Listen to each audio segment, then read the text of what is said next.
마태복음 16장 21절에서 28절입니다. 이때로부터 예수 그리스도께서 자기가 예루살렘에 올라가 장로들과 대제사장들과 서기관들에게 많은 고난을 받고 죽임을 당하고 제3일에 살아나야 할 것을 제자들에게 비로소 나타내시니 베드로가 예수를 붙들고 항변하여 이르되 주여 그리 마옵소서. 이 일이 결코 주께 미치지 아니하리이다. 예수께서 돌이키시며 베드로에게 이르시되 사탄아 내 뒤로 물러가라. 너는 나를 넘어지게 하는 자로다. 내가 하나님의 일을 생각하지 아니하고 도리어 사람의 일을 생각하는도다 하시고, 이에 예수께서 제자들에게 이르시되 누구든지 나를 따라오려거든 자기를 부인하고 자기 십자가를 지고 나를 따를 것이니라. 누구든지 제 목숨을 구원하고자 하면 잃을 것이요 누구든지 나를 위하여 제 목숨을 잃으면 찾으리라. 사람이 만일 온 천하를 얻고도 제 목숨을 잃으면 무엇이 유익하리요? 사람이 무엇을 주고 제 목숨과 바꾸겠느냐? 인자가 아버지의 영광으로 그 천사들과 함께 오리니 그때에 각 사람이 행한 대로 갚으리라. 진실로 너희에게 이르노니 여기 서 있는 사람 중에 죽기 전에 인자가 그 왕권을 가지고 오는 것을 볼 자들도 있느니라. 아멘.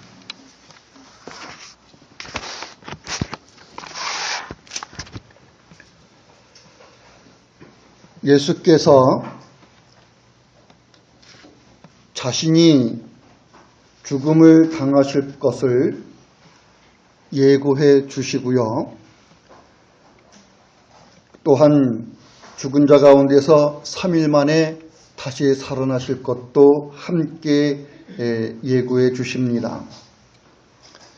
예수님의 죽음과 이 부활의 예고를 제자들이 듣고는 어떤 의도에서 이 말씀을 하셨는지, 왜 이 말씀을 하셨는지 그 뜻을 정확하게 이해하지를 못하고 있었습니다. 제자들은 단지 예수께서 이제 예루살렘에 도착하시게 되면은, 올라가서 도착하시게 되면은 장로들에게 그리고 대제사장들과 또한 서기관들에게 잡혀서 억울하게 죽임을 당하신다고 하는 이러한 소리로만 들릴 뿐이에요. 그러자 제자들에게는 마음의 걱정과 염려가 앞서기 시작합니다. 그래서 베드로가 나서서 예수님을 붙들고 간절히 말합니다. 주님, 그렇게 하지 마십시오. 주께서 말씀하신 그러한 일이 주님에게 결코 미치지 않을 겁니다. 무슨 얘기냐면요, 베드로는 이렇게 얘기하고 있는 거예요. 지금 주께서는 예루살렘에 올라가게 되면은 장로들과 대제사장들과 서기관들에게, 유대인 종교 지도자들에게 사로잡혀서 죽을 거라고 이렇게 말씀하시는데, 그렇다고 그러면은 절대로 그들을 상대하지 말라는 거죠. 주님이 그들에게 잡혀서 죽음을 당하신다니 그러한 일이 어디 있을 수나 있는 법인가? 어디 될 법이나 한 말씀인가? 그러니 결코 그런 일은 주님에게 일어날 수가 없습니다. 주님에게 있을 수가 없습니다. 주님이 그러한 일을 당하도록 우리들이 결코 보고만 있고 가만히 있지는 않겠습니다. 이렇게 말하고 있는 거죠. 예수님은 제자들에게 자신을 따르고 있는 그 제자들이 그들의 그 죄를 대신 담당하고 그들의 속죄를 위해서 고난을 받고 죽임을 당하실 것을 알려주고 있는 겁니다. 예수께서 고난받고 죽임을 당하는 것은 대속주가 되셔서 죄인이 죄값으로 받을 지옥 형벌의 고통을 대신 받으심으로써 하나님께서 그 죄를 처리하시는 하나님의 의를 만족시켜 드리시는 일을 하시는 거죠. 여기 예수님은요, 끌려서 마지못해서 하는 것이 아니고 자원적이고도 자발적으로 하나님의 뜻을 받들어 가셔요. 그래서 자원적이고 자발적으로 고난을 받으시기 위해서 예루살렘에 올라가시게 되는 겁니다. 그리고 그 예루살렘에서 겪으실 일을 제자들에게 예언해 주시는 거죠. 예언적으로 알려주시는 겁니다. 그래서 그리스도로 오신 예수께서 하실 사역이 어떤 것이냐라고 하는 것을 알려주시고 있는 거예요. 그런데 베드로가 나서서 주님의 사역을 가로막는 겁니다. 혹자는 베드로가 예수님을 이렇게 간곡히 만류해서 막는 것을 믿음이 없어서 그렇다 이렇게 얘기를 합니다. 근데 여러분 생각해 보세요. 나는 예루살렘에 올라가서 죽임을 당할 것이다. 그러나 제3일 만에 부활할 것이다. 라고 했을 때 주님 그렇게 하지 마십시오. 그런 일이 주님에게 결코 일어나지 않을 겁니다. 그런 일이 일어나도록 우리가 가만히 보고 있지 않겠습니다. 라고 하는 이런 얘기가 지금 베드로의 불신앙, 베드로의 그 믿음 없음을 지적하고 그것 때문에 문제가 되니까 지금 예수께서 이런저런 얘기를 해주시고 있는가라는 거죠. 우리가 바로 앞에 보면은요, 어떤 일이 있었냐면은 예수님에 대한 베드로의 신앙 고백이 나와요. 그리고 베드로의 그 신앙 고백은 예수님을 따르는 모든 제자들의 공통된 신앙 고백입니다. 그러니까 베드로 한 사람의 고백이 아니고 예수님을 따름에 있는 제자들의 신앙 고백이라고.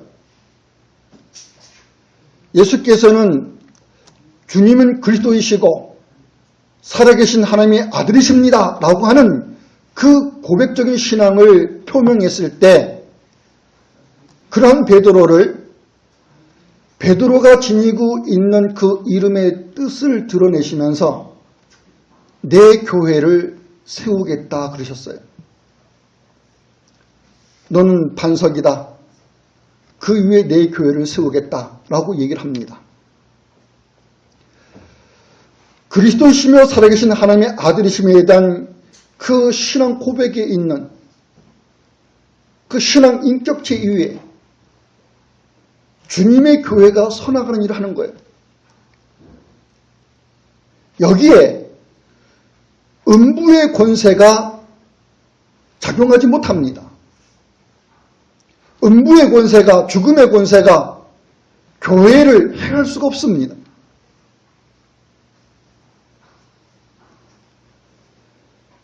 예수께서 천국 열쇠를 말씀해 주십니다. 바로 우리가 읽은 본문 앞에 있는 사건이에요. 예수께서는 베드로를 통해서 자신을 따른 제자들에게 있는 신앙 고백을 드러내시고 그리고 그렇게 이제 주님에 대한 그 신앙에 있는 그 믿음에 있는 제자들에게 주님 자신의 교회를 세워가는 일을 하실 것인데 그 교회가 세워나가는 일이 있기 위해서 주께서 필연적으로 하셔야만 될 일이 있는 거예요. 그것이 예수님의 죽음이시고 예수님의 부활입니다.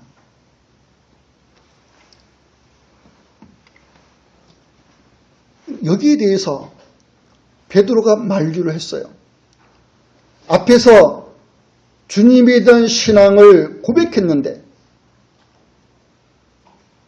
금세 베드로의 마음이 달라져 가지고 베드로의 심정이 변화를 일으켜서 주님에 대해서 이렇게 믿음 없음을 보여주는 그런 사건으로 본문이 얘기가 되고 있을까를 여러분이 잘 이해하셔야 되는 거죠. 본문은 베드로의 믿음 없다는 걸 얘기해 주는 게 아닙니다. 지금 베드로와 갖게 되는 이 대화를 통해서 예루살렘에 올라가서 장로들과 대제사장들과 서기관들에게 사로잡히고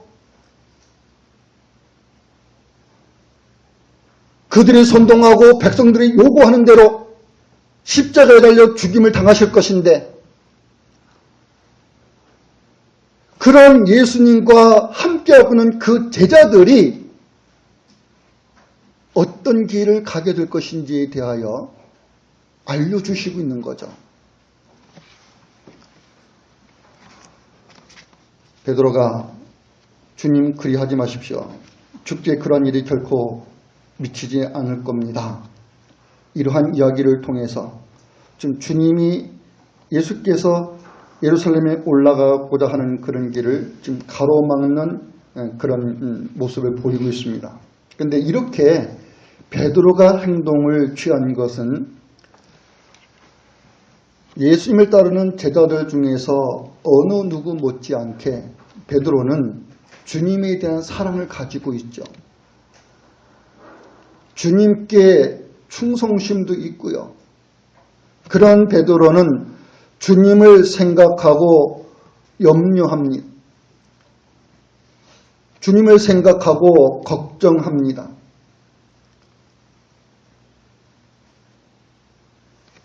주님이 예루살렘에 올라가서 하실 구속사역의 성격, 그 의미를 제대로 이해하고 있지 못하고 있을 때, 그래서 주님이 세상에 오신 목적을 바르게 알지 못하고 있을 때 베드로의 행동은 비록 그가 주님을 사랑하는 자여 주님을 위해서는 주님이 결코 목숨이 해를 당하도록 보고만 있지 않고 자기 목숨을 주님을 위해서 대신 던지고자 하는, 그렇게 해서라도 주님이 죽으심을 당할 것을 막고자 하는 이런 충성이 그에게 있을지라도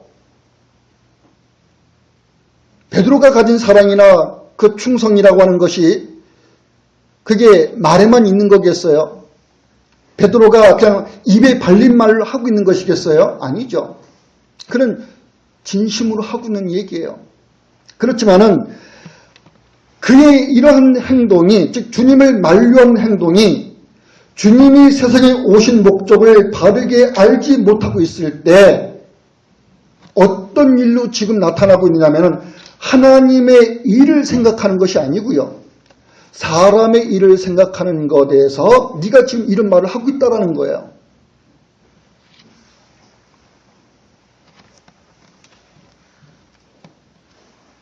하나님의 일이라고 하는 것이 뭐겠습니까? 예수께서 자신의 죽음과 부활을 여러 차례 미리 알려주십니다. 나는 이런 일을 당할 것이다. 이런 일이 나에게 발생할 거다. 여러 차례 알려주죠. 그 중에 세 번째 예고에 가게 되면은 자신이 세상에 온 것은 이런 거다라는 걸 알려줘요. 그때 제자들 간에 이렇게 어떤 일이 생깁니다. 예수께서 죽으시고 부활하심으로 인해서 있게 될 그 하나님의 나라를 생각할 때 누가 과연 하나님의 나라에서 큰 자가 될 것인가? 이런 생각에 휩싸인다고요. 제자들은 그러한 것에 대해서 서로 이렇게 충돌을 갖죠. 근데 예수께서는요, 내가 세상에 온 것은 섬김을 받으려 하는 것이 아니고 도리어 섬기려 온 것이고 내 목숨을 많은 사람의 대속물로 주기 위해서이다 라고 자신이 오신 목적을 밝히시는 거예요. 예수께서 말씀하신 하나님의 일은 거기에 있는 겁니다. 자신의 목숨을 내어주는 일을 하는 거예요. 온 세상에 있는 하나님이 택하신 백성들을 죄로부터 구원하시고 그들을 하나님의 나라의 그 영원한 생명이 있게 하기 위해서 자기 목숨을 내어준다는 거죠. 희생 제물이 제물로 바쳐지는 것처럼 그렇게 자기 목숨을 내어준다는 거예요. 예수님은 이러한 일을 통해서 하나님이 자신에게 맡기신 그 구속사역을 수행해 나가시는 거예요. 근데 베드로는 하나님의 일을 생각하는 것에 대해서 지금 예수님을 만류하는 것이 아니고 사람 편에서 생각하는 그런 경향이 있는 거죠. 그럼 사람 편에서 생각하는 경향을 우리가 인본주의 이런 말을 자주 씁니다. 즉 사람 편에서 생각하는 인본주의로 베드로의 만류가 나오고 있다는 거예요. 즉 인간적인 면에서 예수님의 안전을 생각했던 것입니다. 비록 베드로가 가지고 있는 생각이 예수님을 만류하는 것에 대해서 베드로가 가지고 있는 생각이 예수님을 사랑하고 예수께 충성하고 예수님을 염려하는 그런 마음에서 나온 선한 것이라고 할지라도 하나님의 일을 가로막는 이상 하나님께는 악이었습니다. 그러기에 예수님은 베드로를 엄히 책망하시며 꾸짖으십니다. 예수께서 돌이키시며 베드로에게 이르시되 사탄아 내 뒤로 물러가라. 너는 나를 넘어지게 하는 자로다. 내가 하나님의 일을 생각하지 않고 도리어 사람의 일을 생각하고 있구나. 이렇게 말씀합니다. 예수께서 베드로를 향하여 말씀하신 그 첫 마디가 사탄아 이거예요. 사탄아 내 뒤로 물러가라. 지금 예수님이 이 말씀은 베드로가 사탄이기 때문에 베드로가 사탄이라고 불리는 또한 마귀이기 때문에 이런 말씀하고 있는 건 아닙니다. 사탄 또는 마귀라고도 불리는 존재는 이건 악한 영이죠. 베드로는요 사람이에요.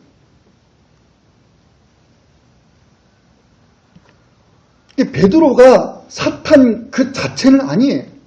그런데 베드로를 지칭하기를 사탄아 이렇게 말해요. 그 이유는 사람의 일을 생각하게 된 배경에 사탄적인 악한 생각이 작용하고 있었던 때문입니다. 즉 베드로가 생각하고 있는 그래서 베드로의 그 입에서 나오고 있는 이 말은 사탄이 갖는 생각이고 사탄이 미혹하는 말하고 이게 다를 바가 없다고요.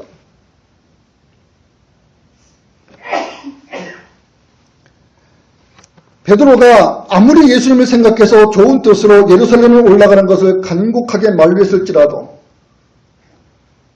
베드로가 하고 있는 말은 실제로 사탄의 대리자요 도구가 되고 있는 것에 다르지 않고 있는 겁니다. 그래서 예수님을 시험에 빠져 하나님의 뜻을 거역하여 불순종하게 함으로써 죄를 짓도록 넘어뜨리려는 이 사탄의 간사한 계획이 표명이 되고 있다는 거죠. 뿐만 아니라 베드로는 예수님이 교회를 세우실 그 터의 그 반석이 될 것입니다. 예수께서 예루살렘에 올라가 십자가에서 이루실 구속사역을 만류하고 그래서 막는 것은 그 교회를 세워나가시게 되는 일을 하는 예수님의 사역을 이게 무의로 돌아가게 하는 그런 거침돌이 되고 있는 성격이 되고 있는 거죠. 그래서 예수님은 자신이 걸어가는 구속의 길을 막는 것에 방해를 받는 것에 대해서 마음에 큰 고통을 가지시는 겁니다. 그래서 하는 얘기입니다. 사탄아 너희로 물러가라. 너는 나를 넘어지게 하는 자로다. 내가 예루살렘에 올라가는 것은 하나님의 그 거룩한 그 경륜의 뜻을 인해서 하나님의 뜻을 받들어 그 하나님의 뜻을 수행해 가시는 것에 대해서 있는 일인데 그것을 막고 있다라는 거예요. 그런 막는 행위는 예수님이 하신 그 구속사역을 무의로 돌아가게 하는 그런 거침돌이 되고 있다는 거죠. 내가 하나님의 일을 생각하지 않고 도리어 사람의 일을 생각한다라고 크게 책망합니다. 그러면서 예수께서 하시는 말씀이 있는 거예요. 자기 부인과 자기 십자가에 대한 이야기를 해주십니다. 이렇게 말씀하죠. 너희가 하나님의 일을 생각하지 않고 도리어 사람의 일을 생각하고 있다라고 하면서 예수께서 제자들에게 말씀하시기를 누구든지 나를 따라오려거든 자기를 부인하고 자기 십자가를 지고 나를 따를 것이다.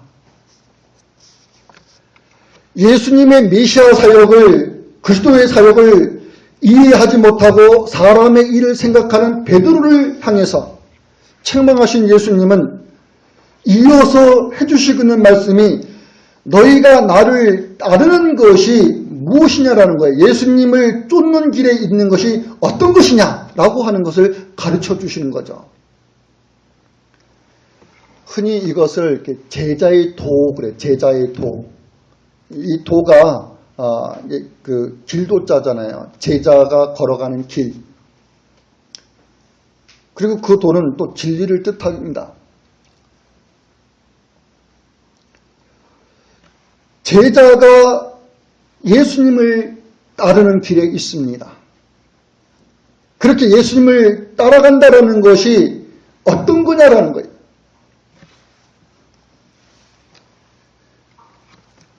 하나님께서 그리스도를 통해서 교회를 세워나가실 것인데 거기에 제자로 부름을 받고 사도로 세움을 받는 예수님을 따르는 자들이 그 교회를 세워나가는 것에서 토로 지금 제공이 될 것인데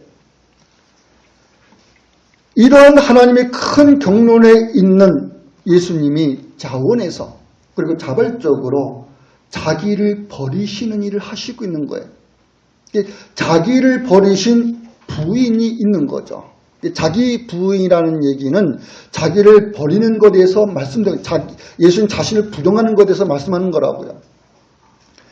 그리고 자기 십자가는 그렇게 자기를 부인하는 것에 있는 예수님께서 십자가를 지시는 그 일을 통해서 십자가를 지는 그런 방식에 의해서 자기를 희생한다고. 여기에 예수님을 따르는 제자들도 함께 참여할 것이기 때문에 내가 가는 길에 너희도 있을 것이다.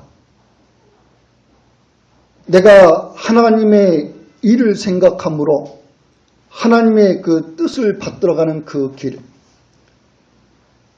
여기에 나의 부인이 있고 나의 십자가를 지는 이 있다라는 거예요. 그렇듯이 나를 따르는 너희들 또한 너희들이 부인되어야 될 것이 있고 너희들이 지어야 될, 짊어져야 될 십자가가 있다는 거죠.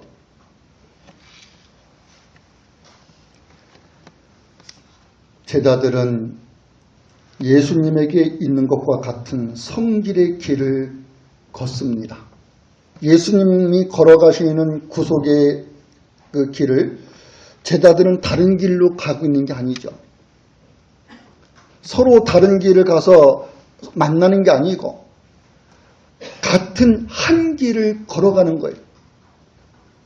예수님이 걸어가신 그 길에 제자들의 걸음도 있는 거예요.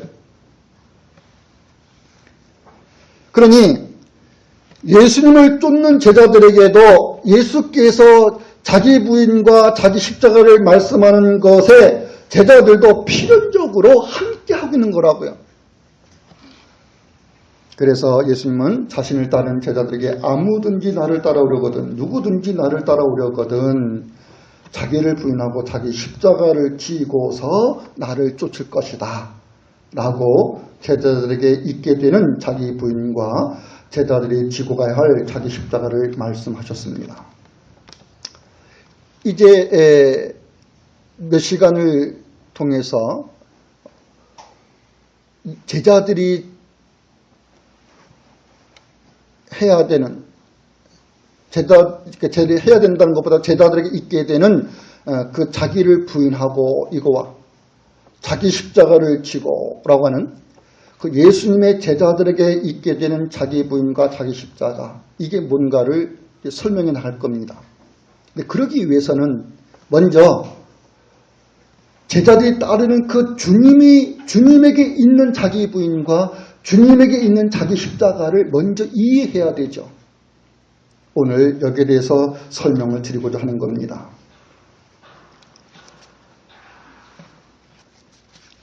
예수님은 이렇게 말씀하십니다. 나를 따르려거든.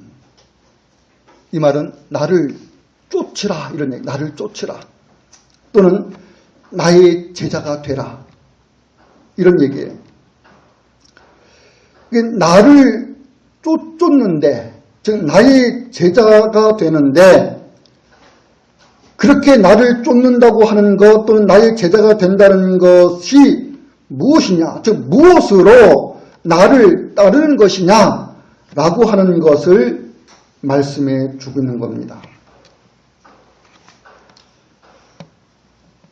예수께서요, 얼마 안 있으면은 예수님이 예고하신 대로 십자가에 달려서 죽음의 고난을 당하십니다. 그리고 죽은 자 가운데 부활하실 것이고 또한 승천하실 것입니다.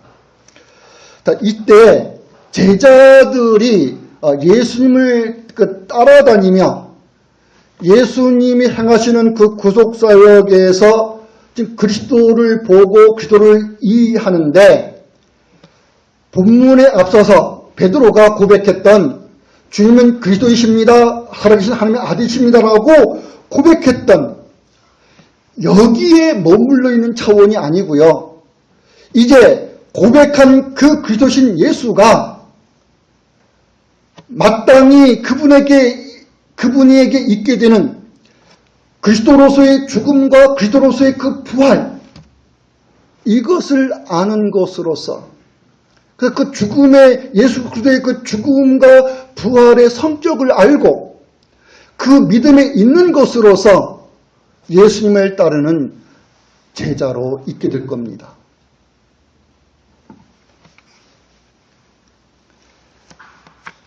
우리들이 다 신앙 고백하지요. 주님에 대한 신앙을 여러분들이 다 고백해요. 그리스도인들이 그리스도를 그리스도로 말하지 않고 그 그리스도를 하나님의 아들로 고백하지 않는 사람, 기독교 신자에게서 볼 수 있는 게 아닙니다.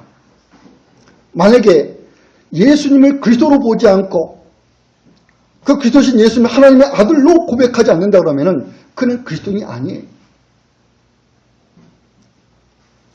이러한 신앙을 가지고 있는데 내가 신앙하고 있는, 내가 지금 믿음을 가지고 있는 그 그리스도께서 대속주로서 죽음을 당하시고 그리스도께서 자신 안에 있는 하나님의 영원한 생명을 우리에게 주시기 위하여 부활하신다고요. 제자들은 예수님을 그리스도로 고백하며 아들로 고백했던 것에서 한층 더 나아가서 예루살렘에서 하실 그 그리스도의 사역을 보고 이해하고 그 믿음에 있는 것으로 제자들은 예수님과 함께 예루살렘에 올라가는 여행길을 같이 가게 되는 거예요.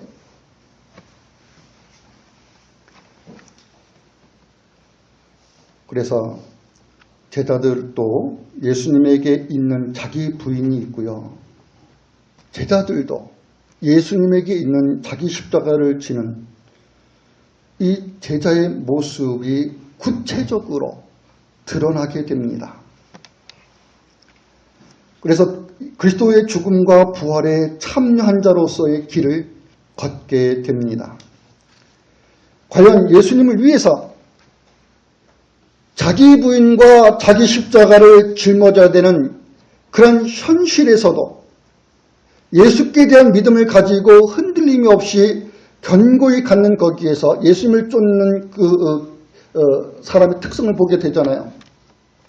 그런데 그렇게 예수께 대한 믿음이 흔들림 없이 견고하다 있었을 때, 다른 말은 예수님을 따르는 그 길에서 지금 이탈함이 없다는 얘기라고요. 벗어나는 것이 아니라고요. 근데 이것이 예수님의 십자가, 예수님의 자기 부인, 이거와 동격의 또 동일한 성격을 가지고 있는 거예요. 본문에서 이게 어떻게 되고 있는가를 보도록 하겠습니다. 이런 말씀을 합니다. 누구든지 제 목숨을 구원하고자 하면 잃을 것이요, 누구든지 나를 위하여 제 목숨을 잃으면 찾으리라. 사람이 만일 온 천하를 얻고도 제 목숨을 잃으면 무엇이 유익하리요? 사람이 무엇을 주고 제 목숨과 바꾸겠느냐? 지금 이것 제자들에게 해주시고 있는 얘기죠. 근데 제자들에게 해주시고 있는 이 이야기는 예수님이 자신의 것을 가지고 제자들에게 해주시고 있는 이야기인 겁니다. 앞서서 설명했듯이 예수님은 자신에 대한 예고에서, 죽음과 부활에 대한 그 예고에서 세상에 오신 목적을 밝힐 때 많은 사람의 대속물이 되기 위해서 내 목숨을 내어주는 거다 그랬어요. 이게 예수님이 하나님으로부터 받은 일이라고요. 예수께서 자신에게 주어진 이 하나님의 일을 하려고 세상에 오셨어요. 그리고 이제 그 일을 끝마치고자 하십니다. 예루살렘에 올라가서 십자가에 달려 죽음의 고난을 당하고자 하십니다.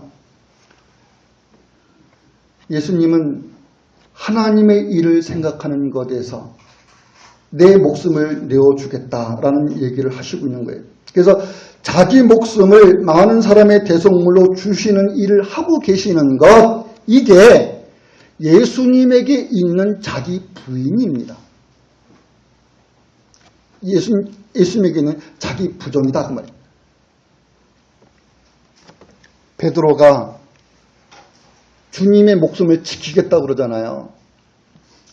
주님의 목숨이 빼앗겨지는 일을 보고만 있지 않겠다고 하잖아요. 그래서 그렇게 제자들이 지키고자 하는 그 예수님의 목숨을, 예수님 자신은 너희들이 나를 위해서, 나를 생각하고 나를 위해서 내 목숨을 지켜주겠다고 하는데 나는 도리어 내 목숨을 내어주겠다 그 말이에요.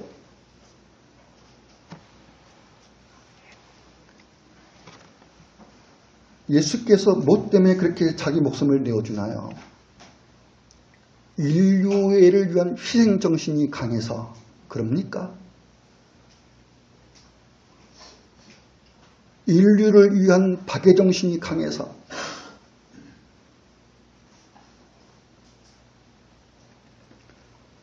여러분 그 영화에 보면은 이렇게 종말에 관한 영화들이 종종 나타나죠. 지구의 멸망. 근데 그 영화는 지구의 멸망을 결코 안 다뤄요. 지구가 멸망할 위기에 처했는데 누가 영웅이 나타나가지고 지구를 살려놓는 거죠. 지구 결코 안 망해요. 그런 이제 영화들이 있어요. 뭐 아마겟돈이라든지 여러 가지 있어요. 지구에 있는 인류가 이게 그 강대국이 어떻게 그 힘을 못 쓰는 거예요. 무슨 방법 갖고 지구를 살려낼 수 있는 게 아닌데 영웅이 이제 딱 등장해가지고 지구를 멸망케 할 그 그 요인을 이렇게 해소시키는 거죠. 그래서 지구가 딱 살아남아요. 그때 그 지구를 살리는 것에 어떤 것이든 희생이 대가가 치러져요. 대부분 지구를 살리는 과정에서 주인공이 죽음을 당해요. 많은 사람들이 박수치죠. 희생정신에 감복합니다. 한 사람의 희생이 또는 몇 사람의 희생이 지구를 구출하고 수많은 인류를 살려냈다는 거예요. 예수께서 나는 내 목숨을 내어주고자 한다. 그런 뜻에서 그런 희생정신으로 그러한 자기의 죽음으로 지구를 건져내는 이것으로 예수께서 내 목숨을 내어준다. 이런 뜻으로 하신 것이겠습니까? 아닙니다. 단지 지구를 살려내기 위해서 많은 사람을 죽음으로부터 살려내기 위해서가 아니라 죽음에 있을 수밖에 없는 자들의 죄 문제를 해결하시는 거라고요. 많은 사람의 대속물이 되기 위해서 내 목숨을 내어준다고 했었을 때 이것은 구약적인 배경을 가지고 있죠. 구약에서 희생제사가 드려집니다. 번제와 희생제사가 드려집니다. 희생제물이 드려집니다.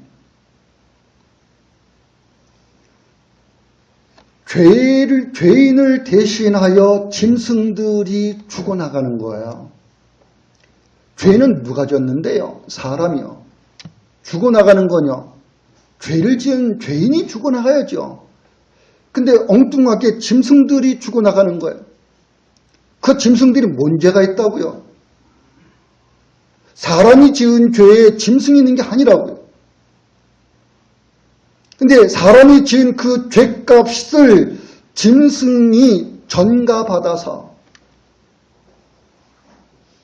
대신 짊어지고 자기 주인을 위해서 짐승이 희생되는 거예요. 자기 주인을 위해서. 그게 소든 양이든 염소든 비둘기이든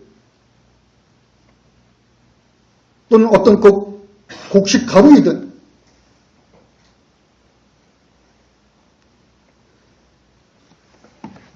자기 주인을 위해서 그렇게 불타 없어지는 거예요.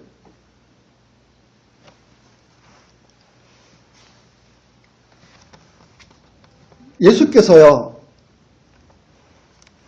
구약시대에 끊임없이 행해져 왔던 그 희생제물, 이거는 끊어질 수가 없는 거예요. 오늘 짐승이 희생돼도 그 짐승에 속한 그 주인이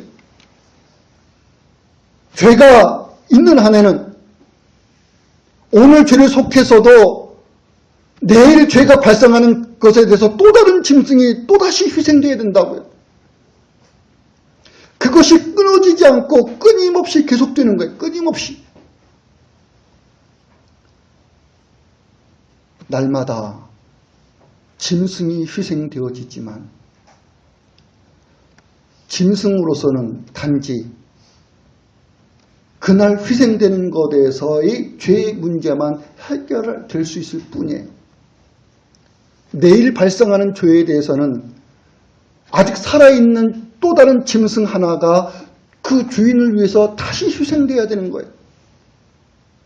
날마다 날마다 반복이고 연속이죠. 그러니까 짐승으로서는 죄 문제가 해결되지 않습니다. 근데 그 끊임없이 희생되어지는 그 재물을 끝내시기 위해서 예수께서 그리스도의 일을 하시는 거죠. 즉 구속주, 대속주의 일을 하시는 거죠.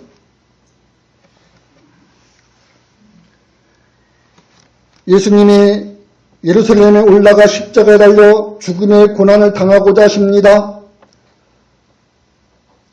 자신의 목숨을 내어주는 이것으로 희생제물을 끝내고자 하십니다. 그리고 3일 만에 죽은 자 가운데서 다시 살아나시는 부활을 하심으로 자신 안에 있는 하나님의 영원한 생명을 우리의 참된 생명으로 주고자 하십니다. 예수님은 오직 이 생각 외에는 없는 거예요.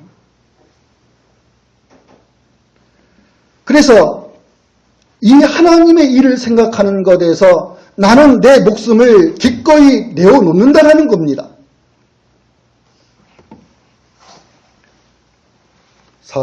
많은 사람의 죄값을 치르기 위하여 목숨을 내주신 거였습니다. 그리고 그렇게 자기 목숨을 내어주는 이 자기 부인이 예수님에게 있는데 많은 사람의 대속물로 주시기 위해서 예수님에게 주어지고 있는 희생이 뭐냐면요. 십자가라고 하는 거였어요. 예수님이 그 십자가에 이렇게 달리시는 일을 하시는데 이제 그게 구약의 예언을 이루시는 거죠. 나무에 달린 자마다 저주를 받을 것이라고 하는 그 나무에 달린 자에게 있는 그 하나님의 그 저주. 예수께서는 친히 나무에 달린 자가 되셔서 그 나무에 달린 자가 되기를 소원하셨어요. 마음에 기뻐하고 원하셨다고요. 자신이 그렇게 나무에 달려서 하나님이 택하신 백성들을 대신하여 하나님의 저주가 자기 한 몸에 쏟아지는 이 일을 통해서 많은 사람의 죄를 사하는 일이 있게 될 것에 예수님은 심히 기뻐하고 원하셨다고요. 그래서 예수님은 자기에게 주어진 십자가를 기꺼이 받아들이시고 십자가에 달려 죽음의 고난을 당하시는 거였습니다. 그것이 예수님이 지신 십자가입니다. 예수께서 지신 이 십자가 그리고 이 십자가를 지는 것에서 예수님에게 있었던 그 자기 부인 이것은 예수님을 따른 제자들도 있게 될 겁니다. 여러분 주인과 종의 관계라는 게요. 바울은 자신을 표현할 때 나는 그리스도의 종이다. 예수의 종이다. 그런 말 쓰죠. 예수님은 여호와의 종으로 오셨다. 이렇게 종이라는 말을 써요. 그게 어떤 고대의 개념을 몰라서는 노예라는 그런 뜻을 갖고 있지만 이건 주인에게 속해 있는 자예요. 주인의 소유에. 주인과 종은 같이 간다고. 그 주인의 운명에 종의 운명이 같이 가죠.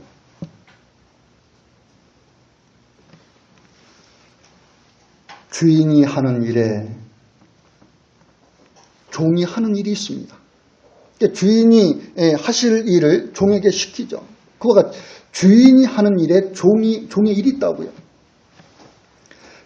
그리스도를 따르는 자에게 그리스도가 하시는 일이 있는 거예요. 누구든지 그리스도이신 예수님을 따르는 자는 또한 그리스도와 함께 고난도 받을 것이기에 그들에게 정해지고 주어진 운명입니다. 그리스도는 그리스도와 함께 한다. 예수께서 산상설교에서 소위 우리가 그 8가지 복, 8복으로 말하잖아요. 복이 8가지를 말하는 건 아니죠. 8가지의 이야기를 하신 것을 통해서 하나의 복을 이야기해 주시는 거예요. 근데 그게 뭐냐면은 하나님의 나라와 그 하나님의 의가 너희 것이다 라는 거야. 하나님의 나라가 너희 것이다. 하나님의 의가 또한 너희 것이다. 근데 그러한 그 그리스도인들에게, 제자들에게, 그리스도인이란 말은 나중에 나온 거니까 어쨌든 같이 봤을 때 예수님의 제자로 있는 그리스도인에게, 그리스도로 불리는 예수님의 제자에게 말씀하는 게 뭐냐면은 너희가 나의 제자라고 하는 이유로 모욕을 당하고 박해를 받고 터무니없는 말로 비난을 받을 때 너희는 참으로 행복하다. 그럴 때 너희들은 행복해하고 즐거워하라. 왜냐하면은 너희가 내 안에 있는, 그리스도 안에 있는 영원한 생명이 하늘에 준비되어 있다. 하늘에 예비되어 있다. 그런데 상이라는 말로 쓰고 있어요. 너희가 받을 큰 상이 하늘에 준비되어 있다. 근데 거기 상이라는 것은 예수 그리스도 안에 있는 하나님의 영원한 생명을 갖고 말하는 거예요. 너희 앞에 있던, 너희 전에 있던 선지자들도 너희가 받고 있는 그 박해를 받아왔다라는 것을 너희들은 기억해라. 사도 바울은요, 이런 얘기를 합니다. 우리가 하나님의 자녀이면 또한 하나님의 후사입니다. 하나님의 자녀이면 하나님의 후사, 하나님의 상속자, 하나님의 기업을 이을 상속자라는 거예요. 그리고 그렇게 하나님의 후사라고 그러면은 그는 그리스도와 함께 하고 있는 후사다. 그러한 자들은 그리스도가 그 받을 영광, 그 영광에도 함께 할 것이라는 거예요. 그래서 우리가 그리스도와 함께 영광을 받을 것인데 그 영광에 이르기 위하여 우리에게 또한 있는 것이 뭐냐면 그리스도가 받은 고난도 함께 받아야 될 것입니다. 이런 얘기 해주시고 있는 거죠.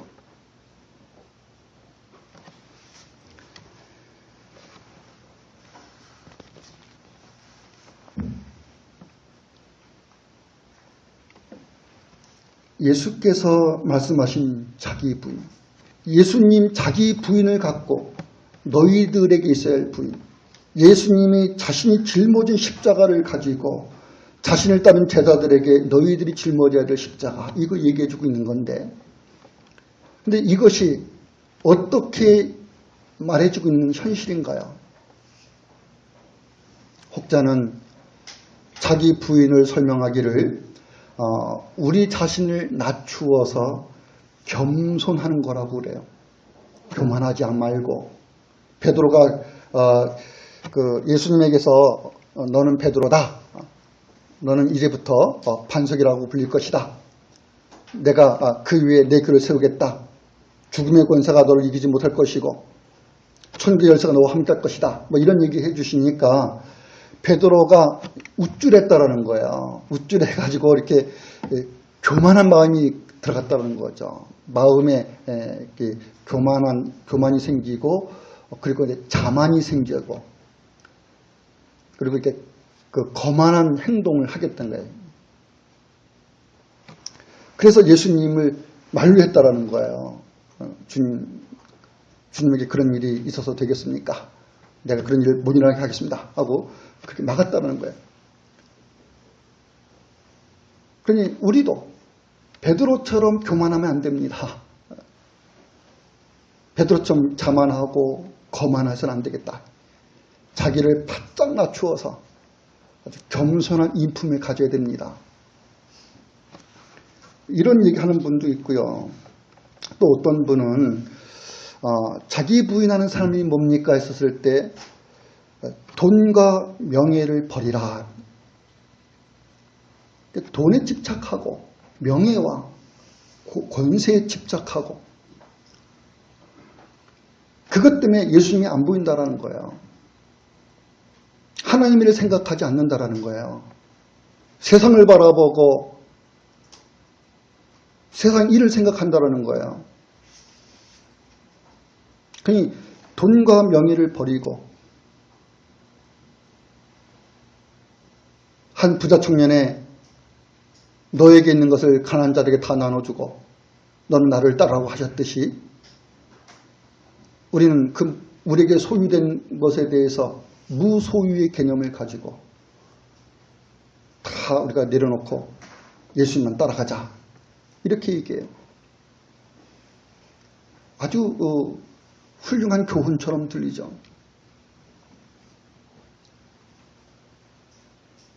근데 돈과 명예 버립니까?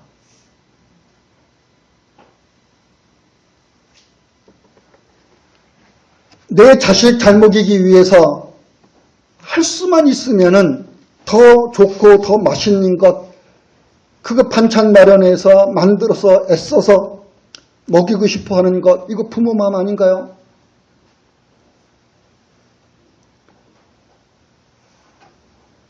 더 낫고 더 좋은 집에 살고자 하는 거, 그 사람 아닙니까? 돈과 명예를 버리라고 하고 권세를 버리라고 그러면서 돈에 집착하고 명예에 집착하고 권세에 집착하는 것이 사람이.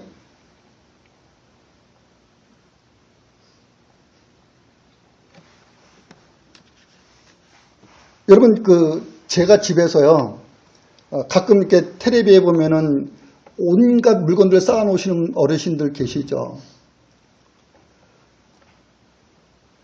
우리 사람이 뭘 봤는지 한 번은 이렇게 당신 같다고 제가 무슨 쓰레기를 모으고 이렇게 그러진 않게 폐지는 이렇게 가끔 모아놓는 경우가 있어요. 신문지 지금은 신문 안 봅니다만은 신문을 모아놓으면은 이렇게 쌓이면은 그것을 고물상 갖다 주면은 돈 받습니다. 그래서 돈하고 바꾸는 경우도 제가 있었고, 무엇보다도 이렇게 특히 이렇게 할머니들께서 이게 뭡니까 리어카라든지 유아용 이거 끌고 다니는 거 있어요.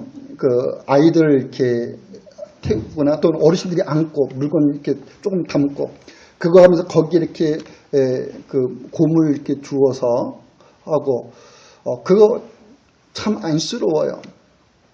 그래서 모아가지고 일부러 그분이 나타나기를 기다리시고 안 계시면 내가 이렇게 찾아가서 이렇게 돌다 보면 만나거든요. 그러면은 할머니 이거 갖다 쓰시라고. 그래서 이렇게 모으는 경우도 있고 그렇죠. 어떤 용도는 선하게 쓰려고 제가 모으는 거지. 그래요.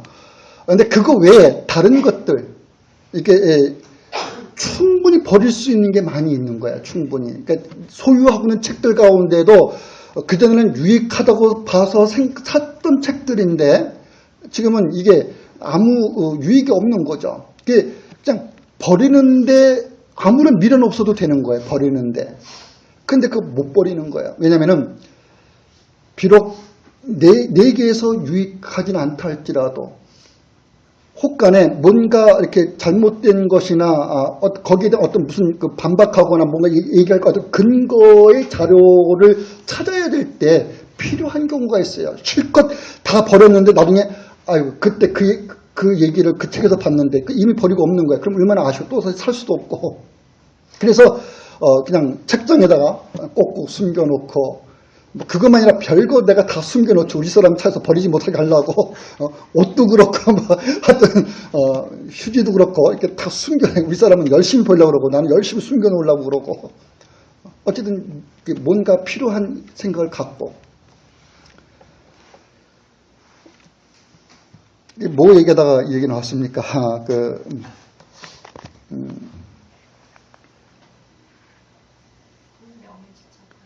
예, 명예, 돈, 명예, 이제 권세, 그거 버리라는 거예요. 근데 저는 그렇다는 거죠.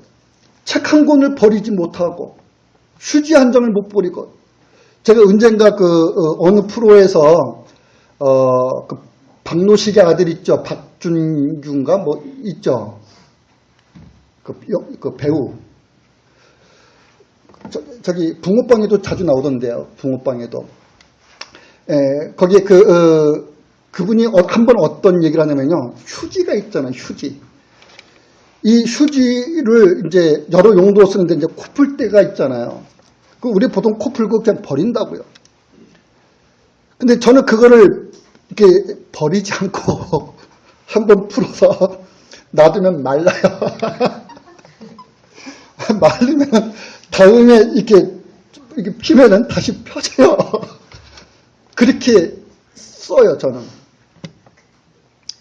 근데 그분이, 그 배우가 그 얘기하는 거예요. 휴지를 풀어가지고 그걸 버리지 않고 다음에 한 번 더 쓴대요. 근데 요즘 아이들은 그러진 않죠.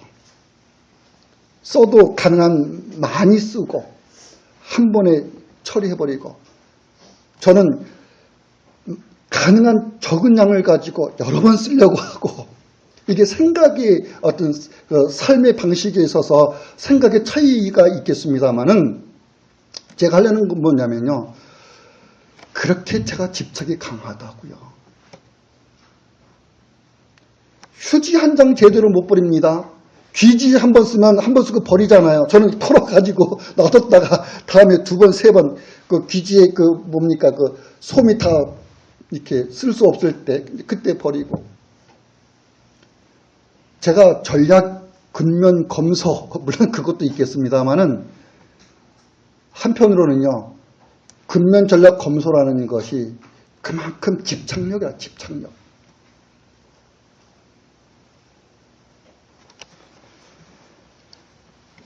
돈, 명예, 권세 버리래요. 그게 자기 부인이래요.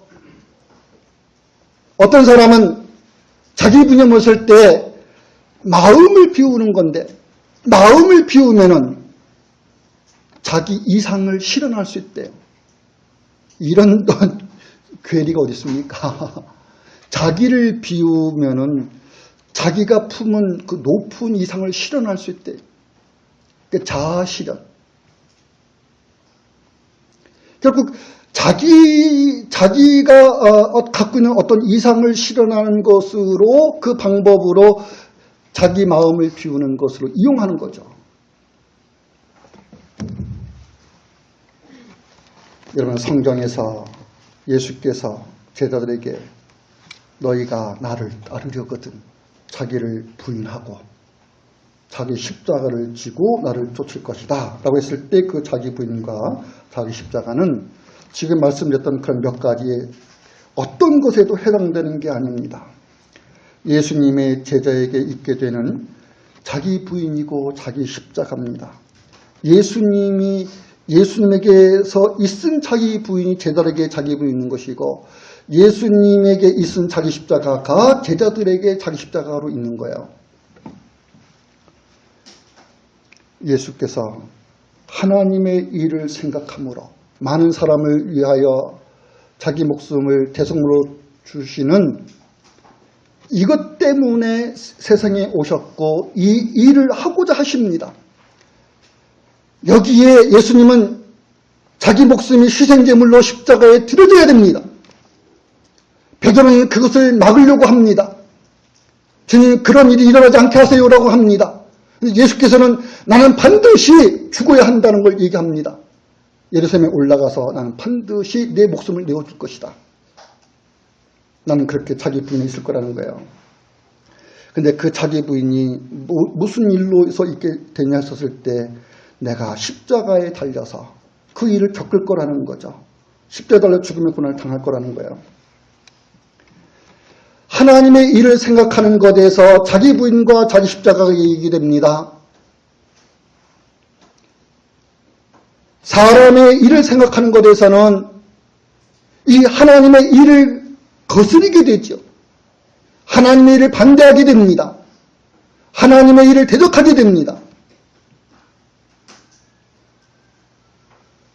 우리가 자기를 생각하고 자기의 생명을, 자기 목숨을 자기를 생각하는 것에서 가져나가려고 하는 한에는, 즉 거기에 하나님의 일을 생각하는 것이 없는 한에는 자기 부인 자기 십자가 지는 것 일어날 수가 없는 거예요.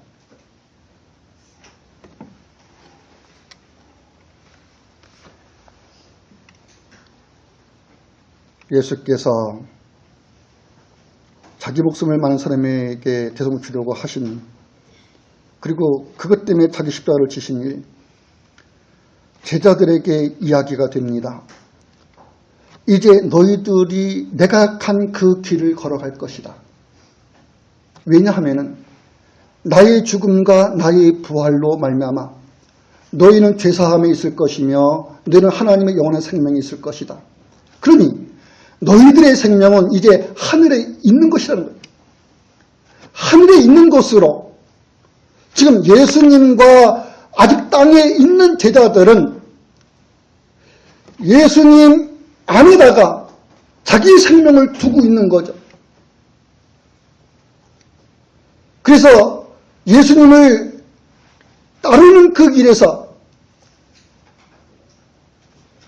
자신들의 목숨을 잃는 일이 발생하려고 할 때, 그 위해와 그 위협에 직면할 때 제자들이 어떤 상태에 있을 것인가 했었을 때, 내가 하나님의 일을 생각함으로 내 목숨을 내어준 것처럼 너희들 또한 하나님의 일을 생각함으로 너희들의 목숨도 내어주는 일을 할 것이라는 거죠. 하늘에 있는 참된 생명, 자신의 생명을 바라보지 못하고 자신의 생명을 자신이 주님으로 따르는 그분에게 두고 있지 않고서는 자기 목숨을 내어주고도 하지 않는다고요.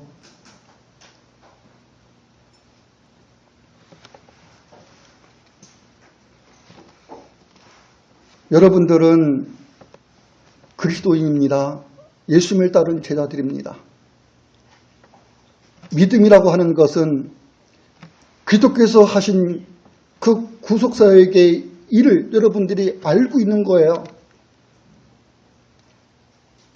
내 목숨이 어디에 있는지 알고 있는 거예요. 이미 하늘에 있고 이미 그리스도 안에 있는 여러분의 생명은 예수께서 말씀하는 거죠.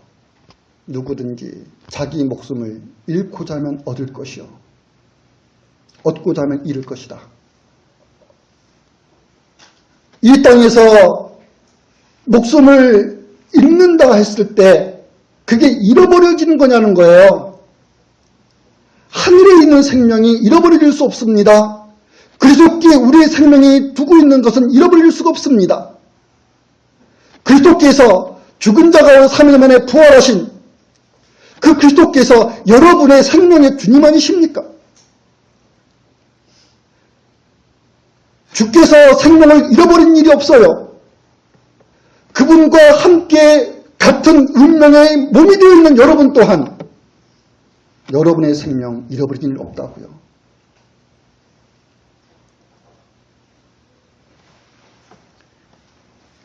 자기 부인은 그렇게 예수님을 따르는 사람들에게 일어나는 거예요. 내 목숨을 잃고자 하면 얻을 것이고 내게 주어진 십자가, 이게 바울은 갈라디아서에서 너희들 나를 괴롭게 하지 마라. 내가 내 몸에 내 육체에 그 예수의 흔적을 가졌다. 흔적을 지녔다. 이런 말이죠. 자신의 몸에 육체의 흔적을 예수님의 흔적을 지녔대요. 예수 그리스도의 그 복음을 전하는 생명의 복음을 전하는 일 때문에 그리스도를 대적하는 자들로부터 박해를 받는 그들에게서 생명을 빼앗겨지는 일, 그런 일까지 겪는 거라고 바울이. 로마에서 죽음을 당하잖아요. 근데 바울은 자신의 몸에 예수님의 흔적을 지니는 이것을 위해서 로마에 갔던 거예요.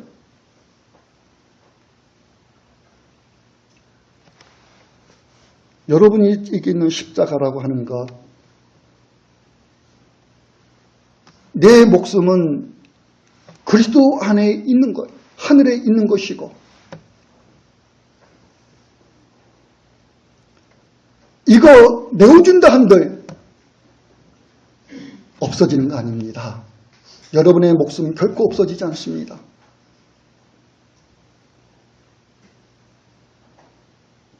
여러분은 항상 여러분의 생명은 하나님의 보호와 보존 속에 있는 거죠. 그러기에 우리에게 십자가라고 하는 어떤 형태의 어떤 방식의 것이 있다 할지라도 주님을 따르는 것에서 우리의 믿음이 돌이켜지는 일, 그런 일에 우리가 있지 않는 거죠. 우리가 성도의 견인, 하나님의 견인을 다루는데 그런 거예요. 하나님께서 우리를 견인해 가신다. 우리의 구원을.